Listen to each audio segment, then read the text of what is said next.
Hello, everyone. Welcome to the webinar today. I am so glad that you could join us.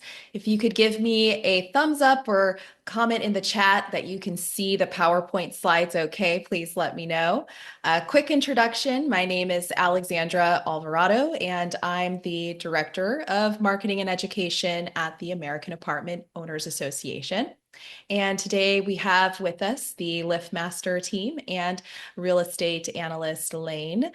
We will be talking quite a bit about some new strategies that you can implement in the new year. If you are on this webinar, I know it's because you care about what your operations are doing and you are really doing your best to basically allow your operations to go smoothly, to make your tenants as happy as possible, and to make revenue because there are lots of hidden opportunities that you might not be taking advantage of.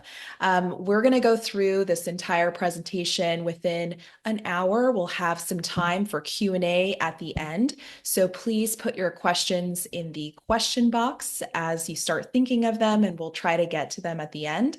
And then if we can't for some reason, we'll definitely follow up with you. We don't leave any question unanswered here.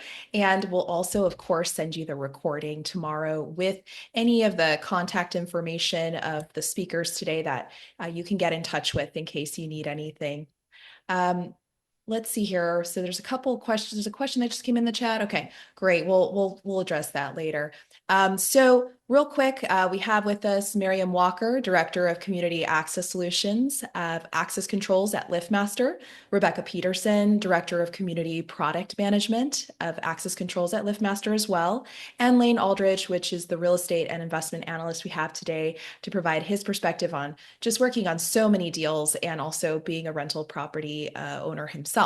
So with that said, I'll go ahead and pass it along to the rest of the team here and let you all take it away. Thank you so much, Alexandra. We're super excited to be here today.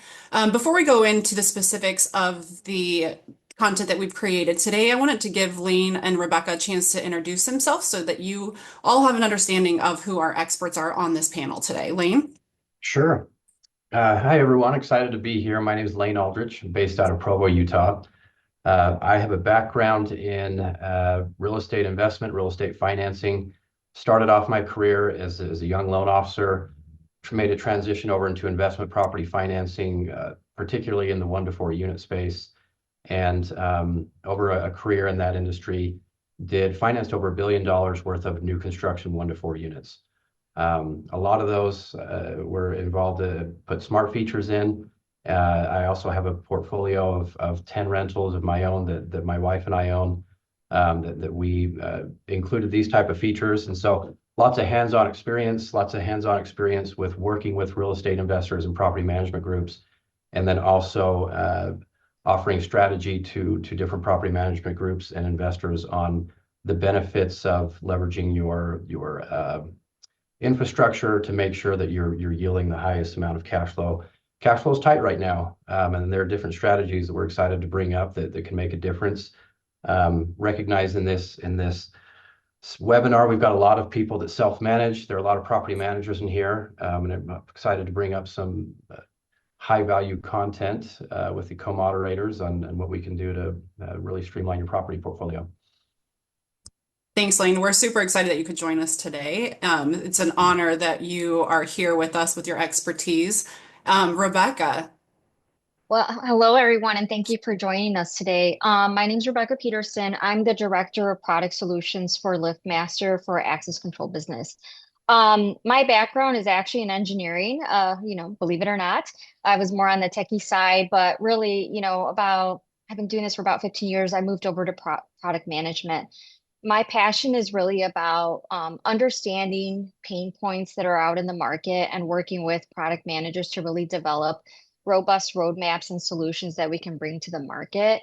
I've spent the last, I would say about, I've been in the security access control industry, I would say for almost, 20 years now, but in specifics in multifamily for about the last 5. And, working with an amazing team to kind of really expand a portfolio that really focuses on the experience for property management because it is very dynamic. It has changed a lot. I would say that COVID has really accelerated some of the things that we're seeing in the market now. And, really happy to, join here with Miriam and Lane to kind of talk about how we can provide some, insights into the market and opportunities that you can explore. Yeah, thank you, Rebecca. And I am Miriam Walker. I am the Director of Community Access Solutions for LiftMaster. I spent the last part of, I'm not going to age myself, but a decade just really like fine-tuning the multifamily industry in terms of different technologies that are available. I actually started out my career on the owner-operator side and saw a lot of these pain points that we're going to discuss today. And I really am excited about this because I am very passionate about real estate, about multifamily, but most importantly, connecting the dots between disparate systems and things that may not make sense independently, but when you put them together and you build an ecosystem, it really is problem solving and making your asset more attractive. And as we go over the session today, a couple of things on the agenda that we're going to highlight. We're going to talk about industry trends and market dynamics, like Lane mentioned, different strategies for success, creating long-term value, measuring the success beyond the initial investment, and then also how do we future-proof opportunities? And then, of course, we're going to open it up for Q&A toward the end. So if we could jump ahead to the next couple of slides, we'll dive right into the subjects today. So on the next slide, thank you so much. Like any good business decision, you have to really analyze like what is the SWOT analysis? Strengths, weaknesses, opportunities, threats. That's really the only way you can evaluate. Like, is this a good investment? Is it worth my time? But really like digging into the why behind that. Money's obviously one of the reasons, like we want to invest in not only real estate, but any business, but like how do you break it down into different segments? So, Lane, I'm going to start with you, and I really want you to just focus on the different strengths that you've seen from the rental demands with flexible decision making, talk about some tax benefits, and then at the end of the day, technology brings asset appreciation. So, I'm going to hand it over to you and let you go into the strengths. Sure. Coming into the ecosystem specifically on smart features, access control features, like I mentioned earlier, there's cash flow since COVID and since borrowing costs have gone up and property prices have also gone up. Speaking from a macro perspective, cash flow is really tight. And we, again, is on the security side too. We talked to a property management group out of Dallas saying we've got security issues and break-ins with organized crime coming in and taking over some of the units. So looking at that and looking how can I make sure I'm leveraging my property in a way that can reduce time with the property management, can streamline operations, and then also yield income.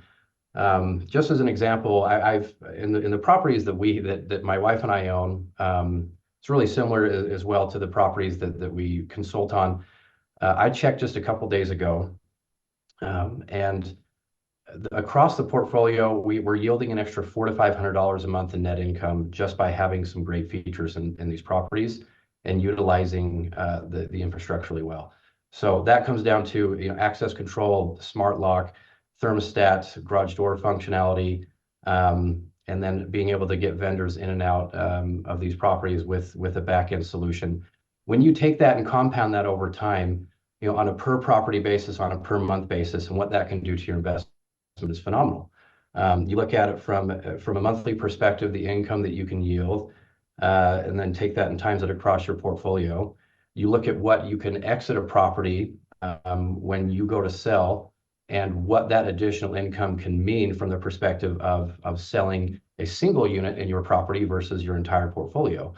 When investors go to make a purchase price on a property or do an analysis, they'll look at it and say, is this a sleepy landlord where there are different technologies and techniques that have not been utilized, and therefore I should be able to get a deal on this property because it's underperforming?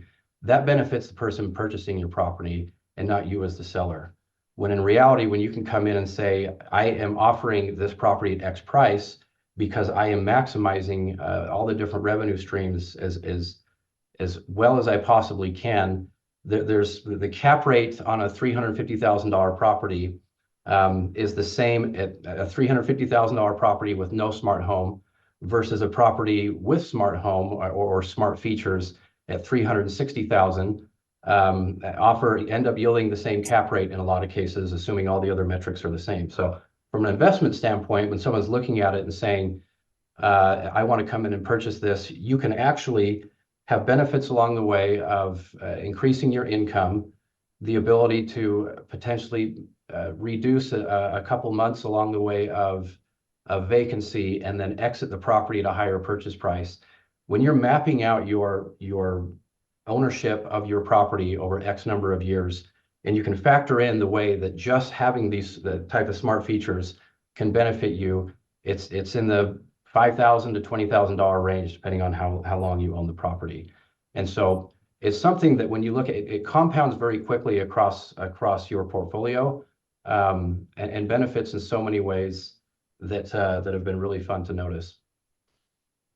Yeah, so I think it'd be fair to say that, like, with this type of business model, not only do you get tax benefits, but you're also hedging yourself against inflation because you're enhancing that asset with modern technology. Would you say that's a fair assumption?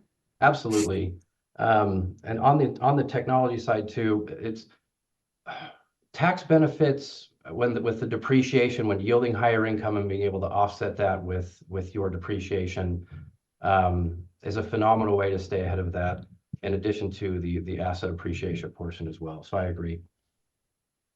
Yeah, and Rebecca, I always love hearing your perspective from a product standpoint because we've been in this space from a technology standpoint a long time, and we've seen a lot of Yeah. dependencies on third-party vendors, lack of resources, scalability. So I always want to entertain the idea of, like, let's look at it not only from like an ROI standpoint, but also from a product standpoint, and talk about some of the weaknesses that we've seen and how we've overcome some of those challenges.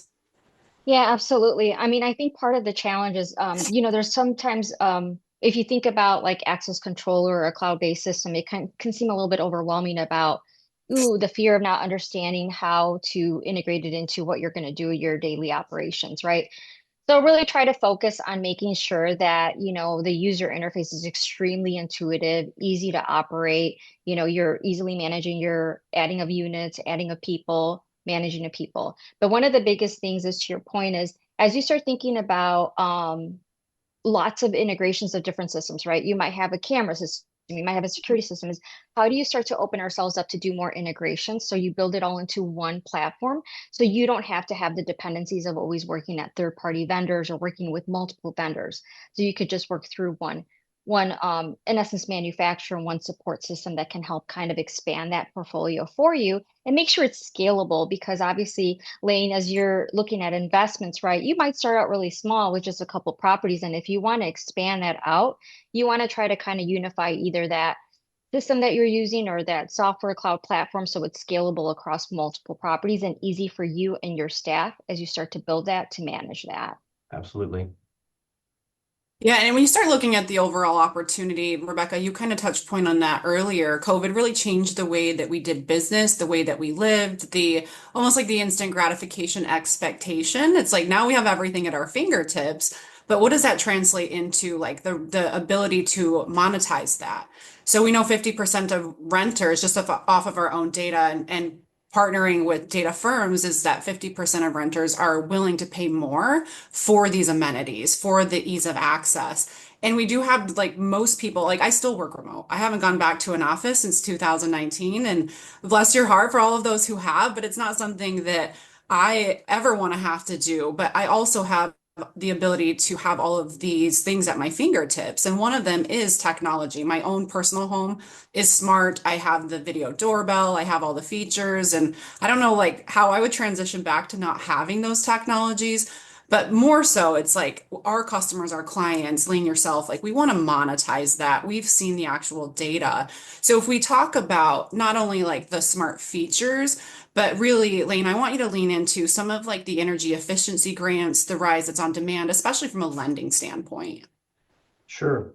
From the energy efficiency standpoint, when you're talking about actually utilizing the platform itself, there are certain things that can benefit you that you don't really think of.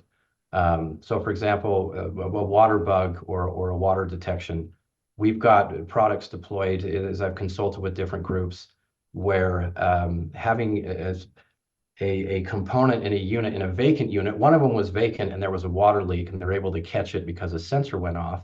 That saved probably $30,000 to $50,000 in damage. And then another one, while some residents were away, their washer overloaded. Water was spilling everywhere. There was a water bugs in the washer and dryer area in that small laundry closet. Caught it. That laundry room was up on the second floor, and this was a townhome, a row of townhomes that could have leaked into other units. Saved easily north of $70,000-$80,000 in damage. So when you look at it from the perspective of energy savings from when you're away, because you can get a good idea, a good handle on things for the temperature and the humidity and making sure the water is not running or going crazy. There's a tangible benefit to that versus having to send someone and have to worry about if they went and did it right when you can just log on in your system and look at every single property that's vacant and monitor those things where you save on utility costs and then also have the peace of mind of realizing that everything's okay for now. And so from that perspective, it's really great. Energy efficiency grants, when those can be on a state by state basis, and on the federal side, a lot of those are really geared towards the solar component. But being able to apply these, particularly on the builder side of I want to add this to have an energy efficient home, you'll see a lot of that in new construction. So if you're out looking for properties on the new construction side, being able to approach a builder and say, I intend to purchase this as an investment property, and we would like some energy efficient features. A lot of that goes in line with what they're trying to accomplish anyways, is they're making a transition into more green building space. And so that's where you can come together with your features in a new construction to really utilize that on the front end as well. Yeah, I like that you touched on the energy efficient, but looking at it proactively, like asset protection, and you mentioned water detection, right? Early detection. You just saved yourself thousands of dollars. You saved displacing residents.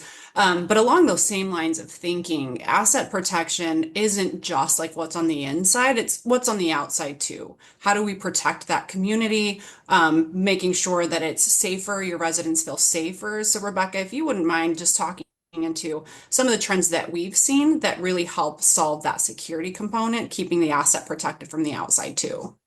Yeah, I mean, I think this goes to the paramount of what you're trying to do, right? As a a property owner, you're trying to provide a home experience at the end of the day for residents, right?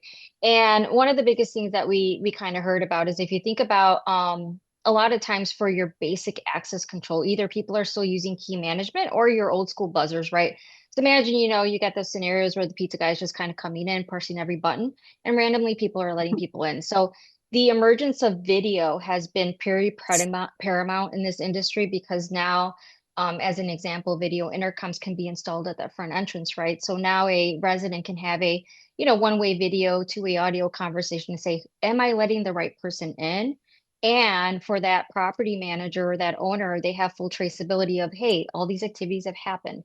So if someone were to try to, I don't know, maliciously try to enter the door, someone's propped open the door, someone's hit a gate operator of any of that nature, it's all kind of recorded. So you're providing more security while also, which I'll go to a little bit later, is more providing a better experience for the residents because they can now have more of a seamless entry experience, but also for their guests as well, which is really, as we think about COVID, you saw this increase of like, demand and deliveries, right? That never went away. We're still getting a lot of Amazon packages. People are getting their groceries delivered. You want that flexibility. And I don't see that going away because we realize how beneficial that was, right? So I think COVID was very paramount in saying that there was concepts and services out there and it just accelerated them in there. And the market has had to adapt to it. So it's those manufacturers and those solution providers that can kind of like provide options to consult for these properties on how you bring innovation to kind of help address some of these trends. Yeah, thanks, Rebecca. I think that's a good segue into our next slide, as we really are looking at the different products, what's out there. It can be overwhelming, and there's a lot of different technologies. So looking at what is the new strategies, how has the digital world really transformed how we think about security and the investment in our assets? I would love you to just talk about like what are we considering when we're looking at the end result? What is the resident experience? And then how do we tie that together with a multitude of different technologies? Yep. And this is where, as I kind of thought about like my journey in access control here, right? I mentioned earlier, right? You're trying to provide a home experience. It doesn't matter whether you're renting or you're buying, whatever. This is your home. You want to feel safe. And as we looked at the market, it's just you've got such a wide variety of people that just use keys, basic locks, to now you have full-fledged access solutions. But you really want to provide security, I think, at the paramount of what you're trying to do, right? So you're trying to think about how am I managing all my doors, all my access points, all my amenity spaces. And then, with our solution in particular, we have a line of video intercoms, right? So I kind of already explained how that works. You can have a video call experience, but also we've also brought out a mobile app experience so that the resident themselves have more flexibility in terms of how they're navigating throughout these access points. So they don't actually have to, get keys out, pin codes, cards, because that's another big pain point for you as property managers, right? Managing all of these different credentials that you have to give to your residents, right? And you've got cards, you've got fobs, you've got keys, you got parking passes, you got whatever, right? And you have to manage those. But when people move out, that's another element where you have to think about, am I getting all of those back? So is my property still being secure even though those individuals have moved out? So by having an access control solution that provides a cloud-based option, you not only have like access to all these video events, you have all of your users. If they move out, you can easily delete them and delete all of their credentialed access. As they're moving in, you can do, more preemptive and say, I'm setting you up. I'm going to send you a welcome package and give you all of those credentials in advance. And this provides efficiencies for you because since it's in the cloud, that wonderful internet thing, you don't have to be on premise. I could be on vacation in Florida and, something happened, I can log in. It gives that flexibility to have more efficiency in what you do because you wear so many hats. You have to address so many things. The last thing you want to do is I have to drive over there because someone got locked out or something may have happened. And this also provides the benefit that you now providing your residents a more benefits in terms of a seamless experience. How do they issue passes to their guests? Makes your property more attractive and allows you to bring more residents, which obviously brings you more revenue and more potential, as Lane mentioned, to enhance that experience that you can actually charge for. Yeah, and I do like the mention of the cloud, right? Because Lane, you said you and your wife own and operate. You also consult, like you have 10 assets. I'm sure they're not sitting all right next to each other, right? They're probably spread across. And Four different how important states. is it to you? Yeah, but great call out because you can't be in four places at once. I know you're pretty incredible, but that I think that's also on the realm of impossibility. So being I able wish. to manage being able to manage all of your investment properties remotely, like on a scale of 1 to 10, where do you place that as important?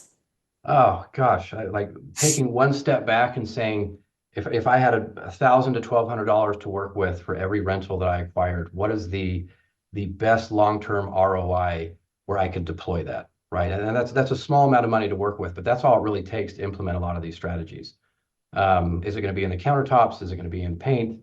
Is it going to be, with the flooring? You're not going to get very far with that much money on a unit. But when you deploy it in these type of features that allow you to have greater marketability, potentially shave a month of vacancy off because you're offering these features and this experience where a lot of your competition is not. And if that helps you fill your unit a month quicker, it's already paid for itself just from that single perspective. And then being able to have the peace of mind where someone says, I did get locked out, or we need to turn over tenants and give someone access to a new unit. And being able to do that from literally anywhere in the world, as long as you have an internet connection, which is pretty much everywhere, by the way. If you've ever heard of Lake Powell, Utah, that was where a lot of people all over the world went to go visit the closest thing you could see to Mars. And they didn't have internet and self-service for a long time. Well, they do now. So, all right, I understand there's places that don't, but I mean, generally speaking, from anywhere in the world, you can log in and be able to address things that you can't. And even if you have a maintenance person on site, like we have some great people in for our Florida properties, being able to do it in 5 seconds versus sending someone over there maybe in an hour or two or later that night. That's the difference in the experience between a competitive property that is going to yield a top tier tenant and rent versus offering an experience where you have to offer it a discount because you can't offer something like that. Yeah, I love it's the resident experience, right? Like that we want to go and have a good time. But at the end of the day, all we write home about is that experience. If you expect to go have a good dinner, there's nothing exciting about it. You want a good meal, but if it's an elevated experience and the host is fantastic and the food is elevated, that's what you remember. So I do see that we have a couple of poll questions before we go into our case studies and examples of success stories. Wanted to hear from the audience. What are your primary security needs? Are you looking for attract and keep residents, automated access control, keyless to improve security? We would love to hear from our audience.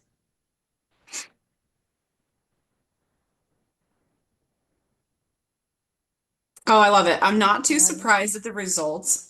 So attract and keep residents, of course, that the renewal, keeping them happy, that really is selling the value and the experience. You don't have to worry about turnover and going through the whole lease process again.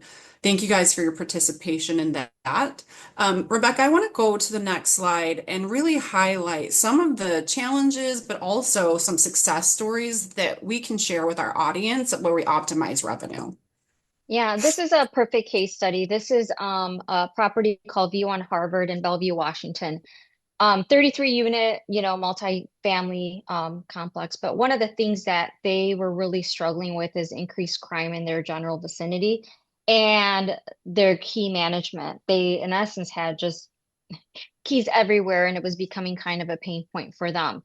So one of the things that they did is they installed our line of smart video intercom with our MyQ community web platform and app experience, and then they installed smart locks, which was one of the biggest things that they wanted to implement, so that now they can, in essence, have a single mobile credential experience for all of their residents that would allow them to, as I mentioned earlier, have that video call for that front entrance, issue guest passes, but now they can have that whole experience for their front entrance, their amenity spaces. They had package rooms, they had laundry rooms, and then all the way into their units.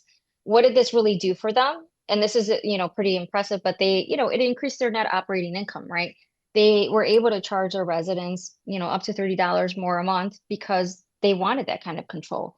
And I think Lane brought it up a little bit earlier. One of the things that I think we need to think about is the demographics of who's renting, right? More people are renting because housing is getting expensive.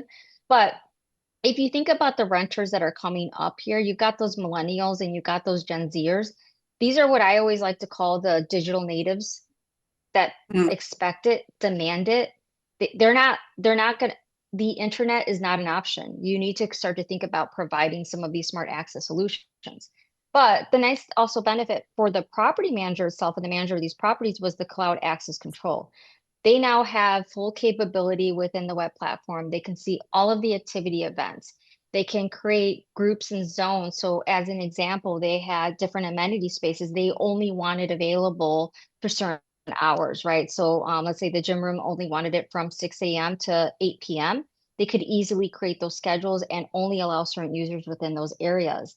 And they can easily shut it all down. So they can revoke all these licenses for the locks. And now they only have one key that's left, and that's a postal lock for the US Post Office because they're, of course, still a little old school.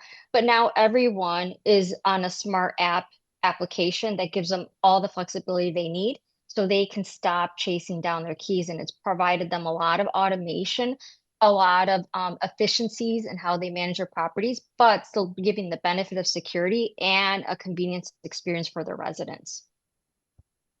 Yeah, well stated. Lane, is there anything you want to add to that just based off of your own success and you are a consultant for other property owners and would love to hear kind of that third party perspective as well. Sure. No, Rebecca brought up a lot of great points.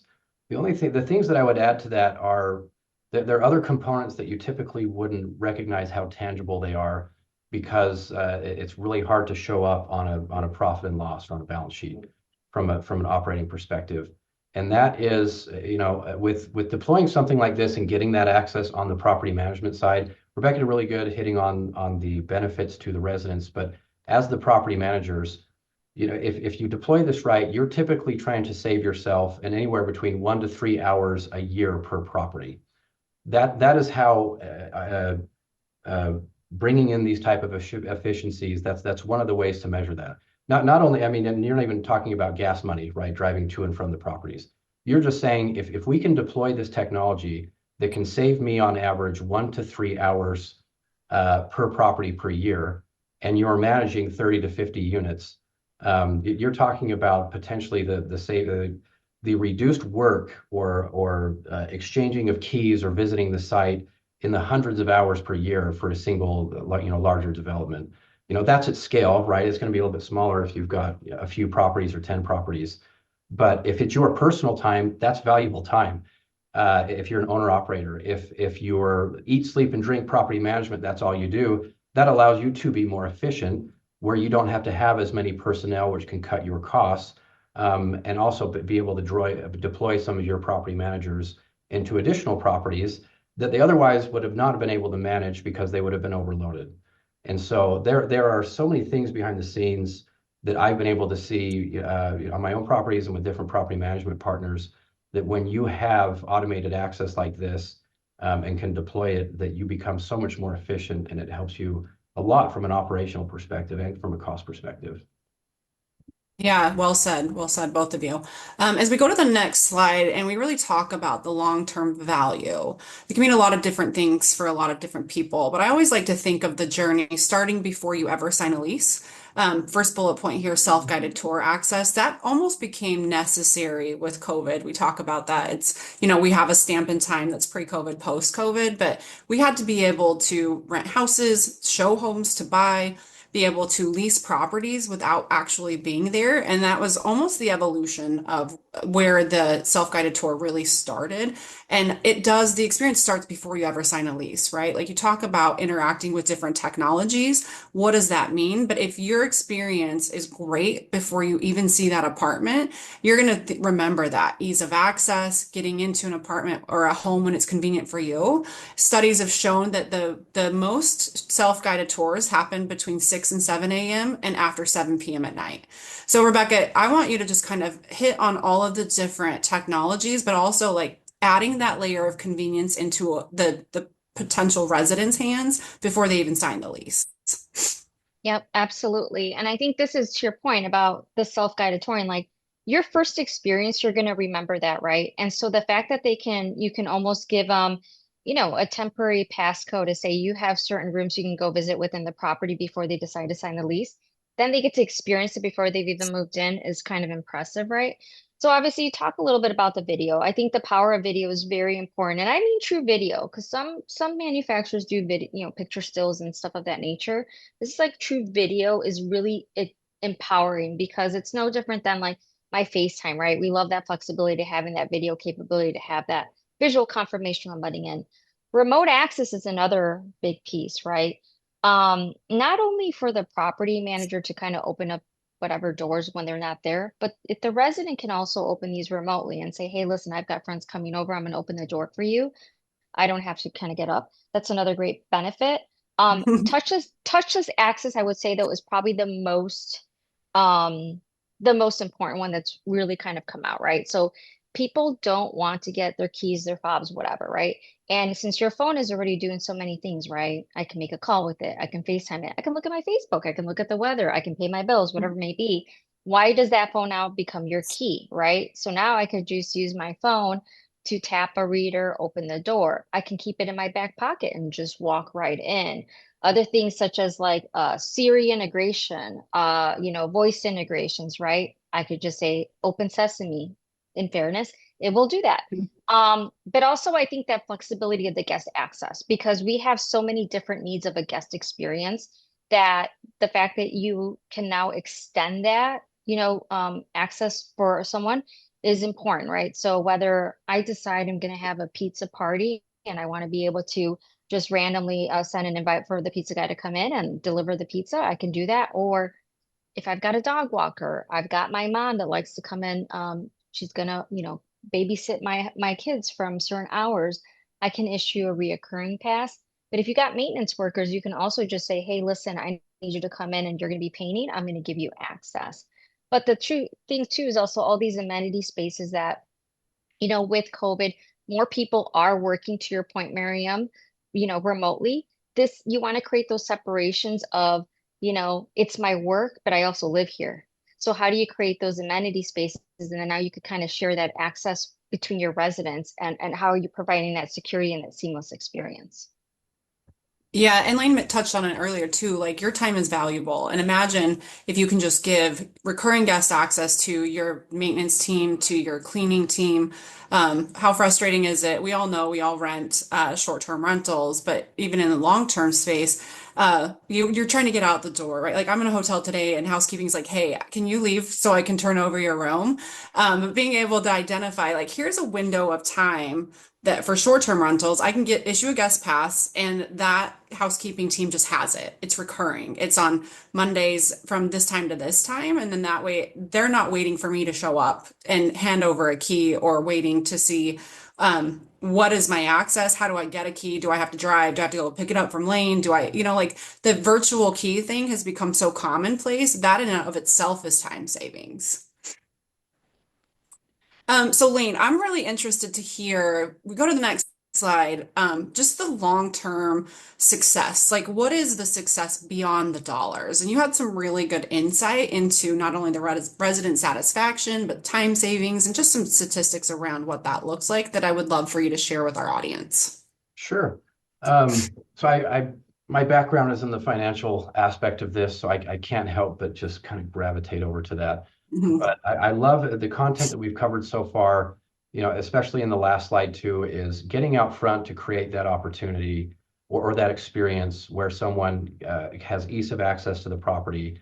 They are given access, even before they even sign a lease, and then getting access to it in the long term with things that are important to them that they already want. I have a personal philosophy that I like to have at least 3 features in every unit that are tenant facing that offer a benefit to the tenant of some type of smart control or access feature. I really like that as a sweet spot in ROI. Every time you deploy something into a property, it means you have to send in a technician, which means you have to pay again, which means you have to reanalyze your ROI. And so I think that for the model that I've worked with on the people I consult with, that's been a great approach. But with all of the different things, on the front end of being able to marketability, getting someone into your unit quicker, if that shaves off even a month of vacancy, that's a month of rent. That could be $1,000 to $3,000 or $4,000. And so if every couple years, if you can shave a month off of vacancy or have someone want to extend their lease and not have to go over the turnover period because they are enjoying their experience as a tenant, that's very tangible. And then when you look along the way of I'm able to charge a technology package and yield that on a monthly basis up until the time of sell. And then at the time of sell to be able to say, well, I have operated this property in a way where I'm able to yield maximum rents. It allows you to charge a premium for your property or more than you would have if you're backing into it from that perspective. Where in the 1 to 4 space, a lot of these properties, if someone's going to sell, it's based off of what's called the comparables approach. If someone's getting financing, the bank orders an appraisal and says, based off of other like-kind properties, how much is this property worth? But there's a different aspect from an investment standpoint where a lot of people will come in and underwrite based off of a cap rate perspective. We have a lot of real estate investors on this webinar right now who may have already done that and who may be ready to experience that when they exit. And so there's tangible benefit to receive a higher premium because you are able to yield a higher amount of rents because of the experience that you've created. So it's such full spectrum of because you offer a good resident satisfaction, you put people in quicker, you do have reduced turnover. They're enjoying their time in the properties more. And so hopefully you'll be able to get a renewal more easily versus not having those features. And then being able to exit the property at the very end, having made money along the way and being able to exit at a higher price because you have deployed this strategy properly to be able to yield that in the end. All comes together in something that is crucial. Like I mentioned before, I spent so much time in finance on this side and consulted with hundreds and hundreds of real estate investors in the 1 to 4 unit space who are purchasing properties like this. And cash flow right now, if you are acquiring a new property, and even if you recently own a new property, it's pretty tight. It is really tough to underwrite a deal and make a 20 to 25% down payment on a property right now and yield positive cash flow. And this is the quickest thing to make an adjustment or a positive adjustment on your spreadsheet and on your cash flow in ways that other things can't quite hit as clearly. So it's really tough for anyone who understands this to start to pencil it and say, hey, that doesn't make sense for me unless you're going to sell within the next couple of months. All the property management groups that we work with, they swear by it because they've experienced it and just say, we don't even want to take on new properties unless they're willing to invest in the infrastructure for this to make our lives easier, to make your properties more marketable, to compete better in the market space, and then also to yield the highest amount of rents that this type of property should be getting. Yeah, well said, Lane. I think that what I heard the most is like find 3 ways to differentiate yourself, 3 pieces of technology to elevate your asset. Absolutely. I see that as a Um, sweet spot in a lot of properties. Yeah, well, it's done really well in terms of success and how you've been able to extend that same philosophy and knowledge to the clients that you work with. Before we dive into future opportunities and trends for 2025, we do have another poll question for the audience. Do you have an annual budget for property security improvements? Go ahead and answer that. I wish we would have had an add-on. If you don't, are you going to plan to after this webinar? But we can talk about that later.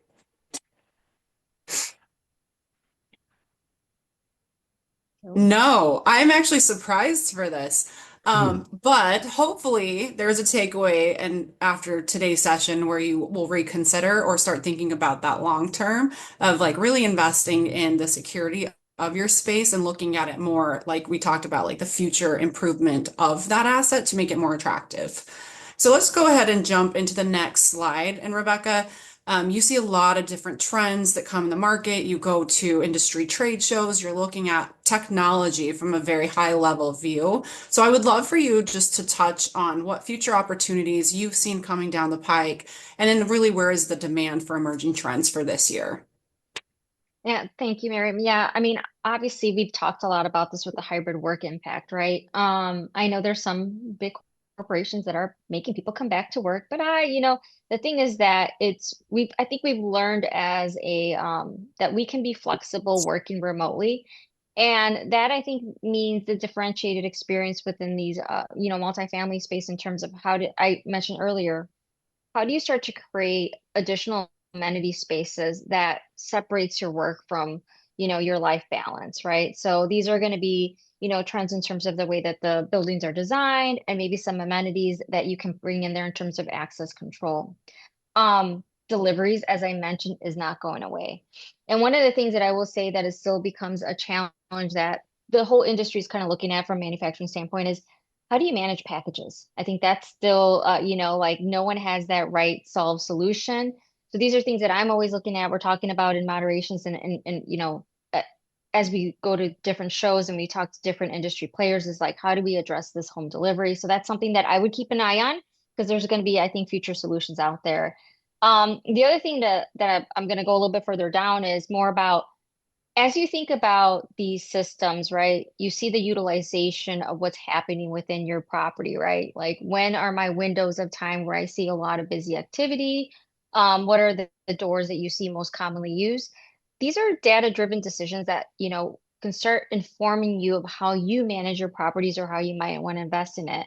Do you want to have, maybe limit the amount of staff you have on during certain hours because there's no one there? Do you need additional security? Things of that nature. And I think compounding that with AI, this is where, obviously AI is such a powerful tool that I think we're going to see a lot more of that.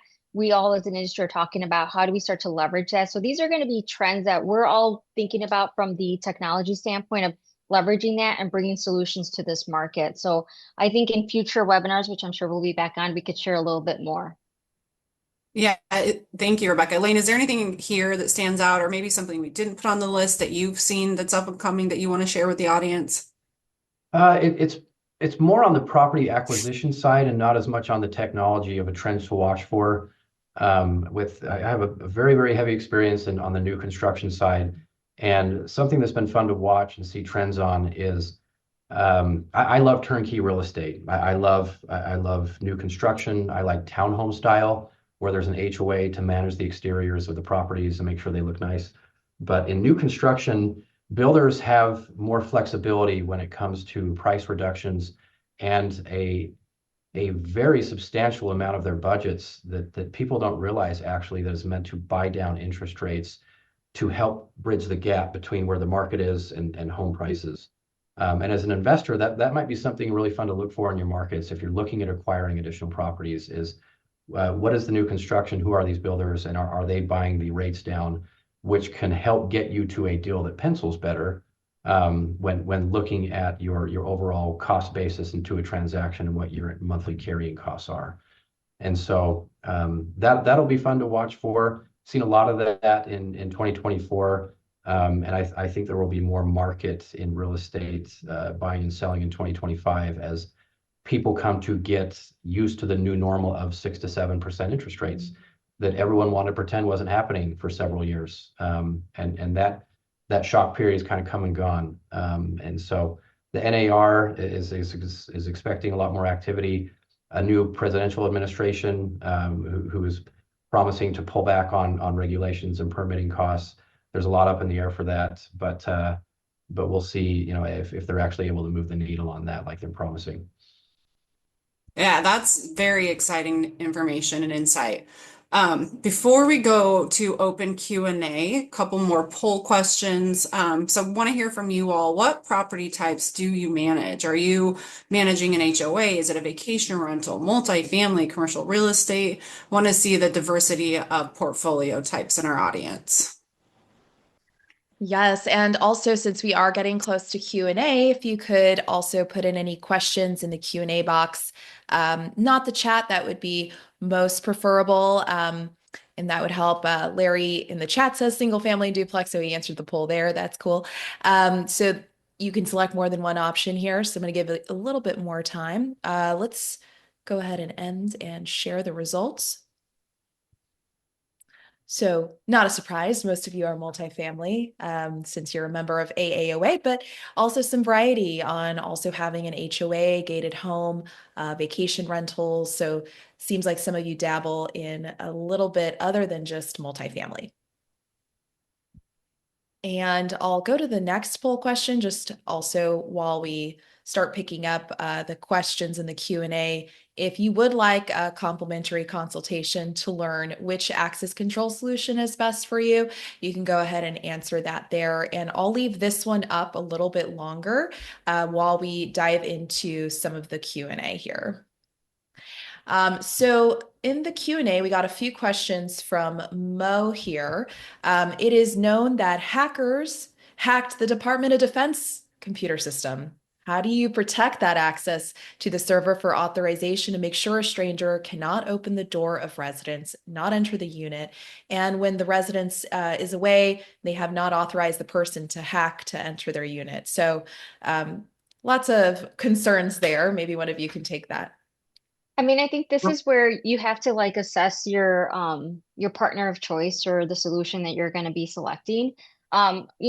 I think most corporations like to have a level of cybersecurity and how are they protecting the information? How are they have layers of hackers or, where are they storing their data and information? And those are valid questions you are all free to ask before you pick your solution, right? So how do they protect that information? So especially as everything is now in the cloud, because obviously you want to be able to protect your building, your property. But those are the kinds of questions you should be asking, at least from my perspective. And we can give you some information about LiftMaster offline if you're interested in that. I just want to add one thing to that, Rebecca, making sure it's not only like the overall compliance, but your state regulations as well.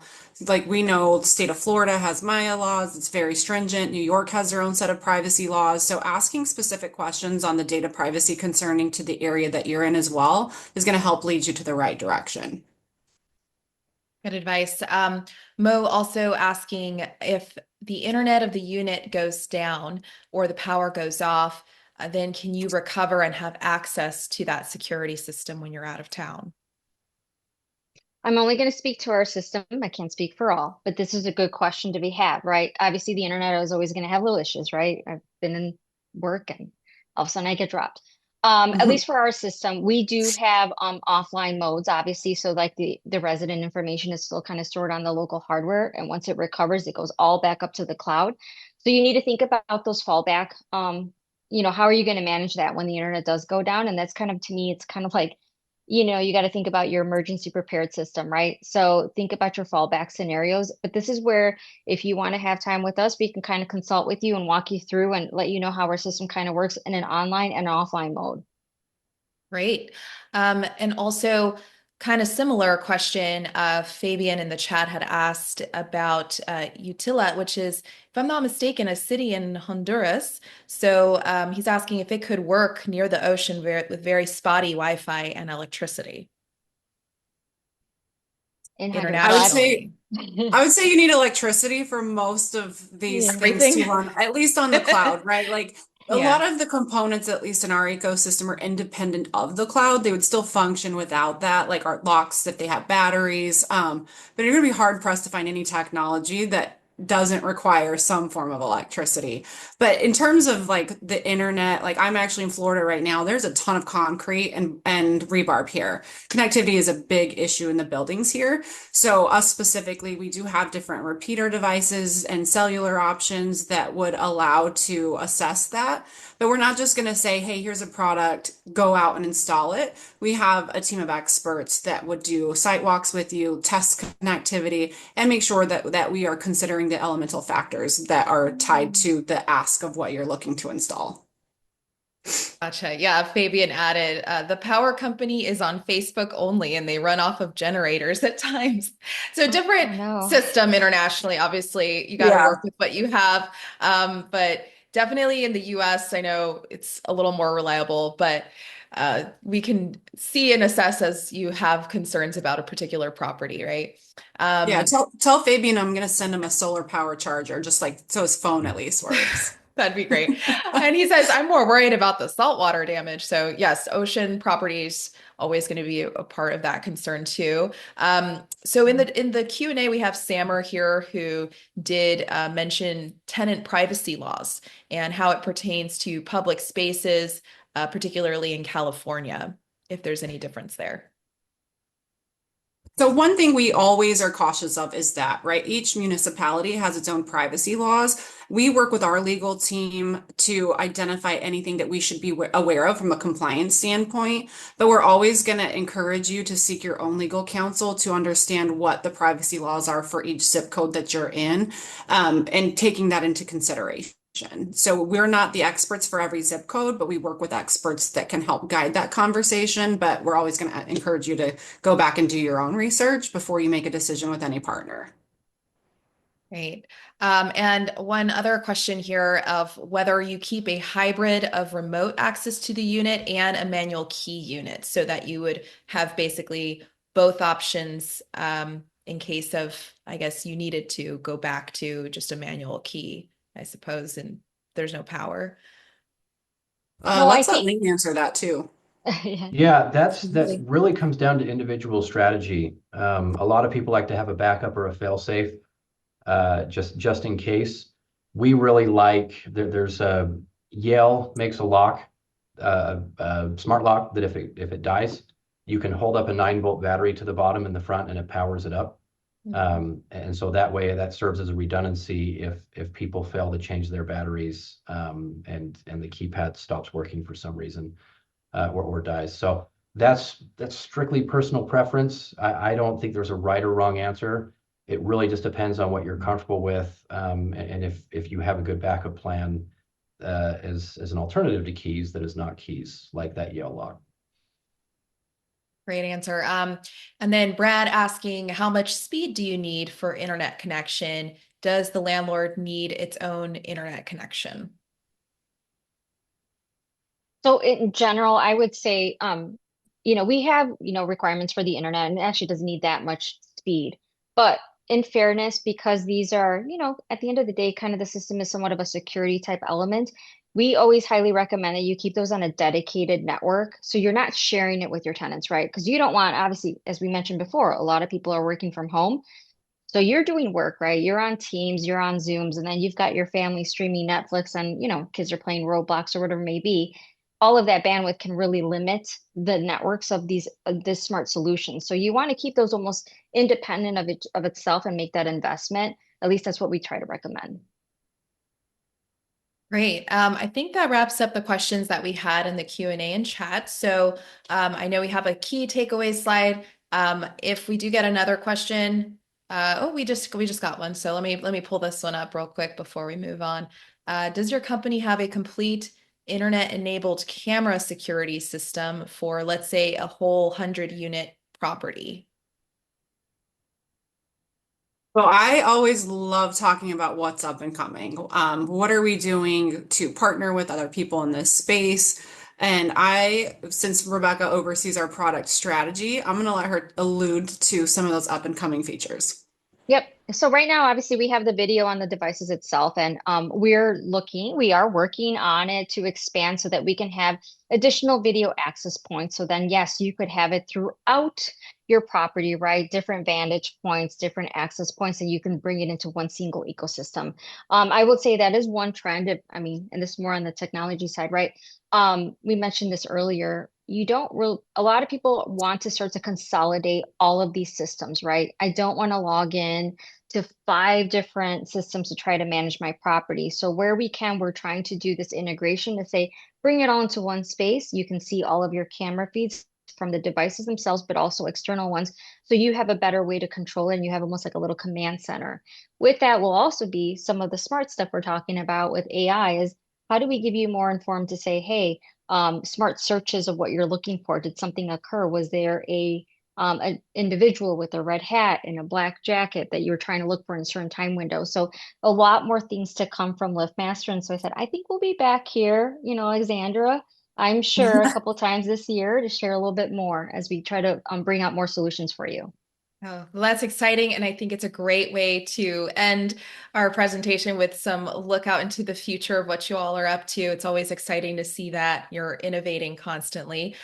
So if you want to go over the key takeaways before we let everyone go here, that maybe we could just end here with some of the recap.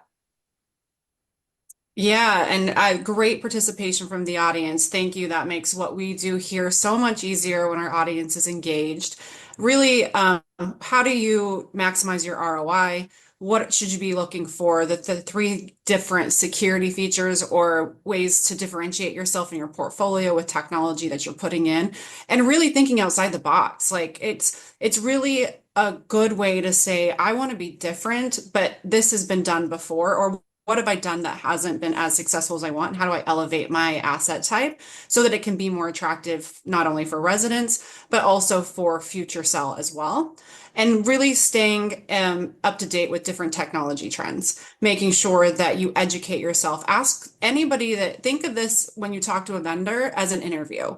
You are hiring them for a service or you're investing in a partnership with them, making sure that you're asking the right questions on security compliance, the connectivity, the ROI, and ask for proof. Don't take our word for it. Talk to customers, ask for client referrals, and really just finding the right partner that can tie all of these different services together to save yourself a lot of headache in the future with having to contact multiple people. And if there's anything Rebecca or Lane wants to add, I encourage you to do so. No, a lot of people are in real estate. If you're here, whether you own or manage, real estate's tangible. A lot of people will prefer it towards long-term investments or part of a hybrid investment strategy because you can touch it, you can feel it, it's liquid, especially the 1 to 4 or 1 to 5 unit space. It's a very liquid market that trades that you can enter in, exit out. And a lot of the things we talked about today are tangible as well. They're real, you can put it in, you will notice a difference if you deploy it properly and take the training up front to see an ROI, to notice the difference in tenant satisfaction, and to be able to streamline your management as well. So I love that we were able to dive into something that hopefully you were able to find value in and see it as tangible benefit to your tangible asset. Well said. Rebecca, if you want to add any Sure. final comments there. No, I mean, I'll just kind of close out here. Really, for us at LiftMaster, our whole vision is about how do we make access simple and secure, right? And this is to Marion's point, we have an entire team that can help and consult. So if you are interested in learning more, you're trying to work on your budget for, the rest of the year or next year, and you're like, I want to start making some upgrades. I was shocked to hear that no one's planning security improvements. But I think you might want to consider that. This is where our team can come in and help you, right? Miriam's got an amazing team that will go out there, do site walks, understand what are your budget needs, and really give you some, investment suggestions or things of that nature. But feel free to reach out. We've got our website there that you could visit us at, or if you want to put your contact details in here, I think we're actually going to send an email out after this. Mhm. So if you want a consultation, that's what we're here for. We're here to help provide solutions for you. Great. Yes. And I always say it never hurts to get a consultation and find out, what you don't know or what, maybe confirm some things for you as well. That might help you make some decisions that long term will pay off. So definitely take them up on that offer. If you said yes in the poll question, I will definitely prioritize that and send the list over to all of our speakers. But we will also, of course, be sending the email tomorrow with these links in case you haven't written them down. Don't worry. We'll also give you all of the PowerPoint slides and the full recording, of course, so you can rewatch anything you missed. And with that all said, thank you all so much for taking the time today. It was a great presentation, and I hope to see you all soon. All right, Thank you. everyone. Take Thank you, care. Everybody. everyone. Have a wonderful year. Bye. Take See care. ya. Bye.